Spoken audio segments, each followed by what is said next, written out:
తమిళనాట రాజకీయాలు రోజు రోజుకు వేడెక్కుతూ ఉన్నాయి. ఆ రాష్ట్ర బీజేపీ చీఫ్ అన్నమలై సంచలన నిర్ణయం తీసుకున్నారు. డిఎంకేను అధికారం నుంచి దించే వరకు తాను చెప్పులు ధరించననే నిర్ణయం తీసుకున్నారు అన్నమలై. అంతేకాదు అన్నా యూనివర్సిటీలో ఒక విద్యార్థిపై లైంగిక వేధింపులకు పాల్పడిన ఘటనలో తనకు తానే కొరడా దెబ్బలను శిక్షగా విధించుకున్నారు. రాష్ట్రంలోని చెడు అంతమైపోవాలని మురుగన్కు తన మొక్కు చెల్లించుకుంటున్నారని చెప్పి ఈ మొక్కు చెల్లించుకున్నారు ఆయన.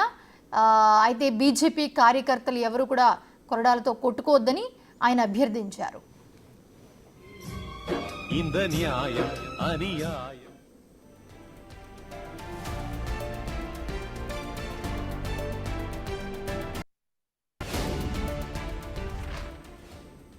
ప్రస్తుతం చూస్తున్నాము అన్నా యూనివర్సిటీ లైంగిక వేధింపుల కేసులో బాధితురాలికి న్యాయం జరిగే వరకు కూడా వదిలేది లేదంటూ అన్నమలై తనకు తానే కొరడా శిక్షను విధించుకున్నారు. అన్నా యూనివర్సిటీలో మహిళను నగ్నంగా వీడియో తీసిన ఘటనలో ఆయన రాష్ట్ర ప్రభుత్వంపై తీవ్ర స్థాయిలో మండిపడ్డారు.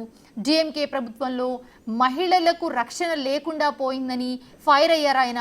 అసలు విషయాలను వెలుగులోకి తెచ్చి అందుకు బాధ్యులైన నేతలు వెంటనే రాజీనామా చేయాలని కూడా డిమాండ్ చేశారు. ఇక అంతేకాదు డిఎంకేను గద్దె దించేందుకు నేటి నుంచి 48 రోజుల పాటు ఉపవాస దీక్ష చేసి సుబ్రహ్మణ్య స్వామిని వేడుకుంటున్నారని తెలిపారు అన్నమలై.